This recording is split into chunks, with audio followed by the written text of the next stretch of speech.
Un saluto a tutti da Campinas, nella città metropolitana di San Paolo in Brasile, per la prima tappa del 2025 del Sardegna Foot Volley. Siamo qua con il presidente Carmelo Ortu. Ci apre col botto quest'anno, Carmelo.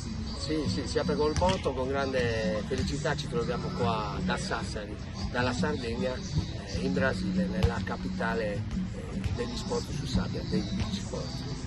Domani e dopodomani un torneo che coinvolgerà 120 atleti, 60 coppie di professionisti e non professionisti in questo splendido impianto di Nossa Praia. Sì, è stato fatto un grandissimo lavoro appunto qua in Brasile dai nostri interlocutori.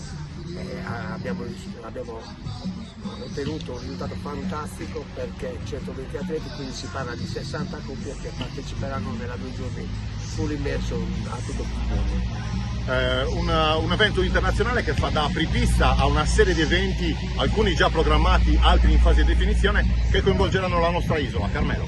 Tu cerchi sempre di metterti in difficoltà, sai che io non mi pronuncio prima di ottenere la certezza, però in verità abbiamo già una Spring Edition appunto da aprile e poi avremo un percorso in tour per tutta la Sardegna in parecchie tappe che stiamo definendo e presto daremo le news.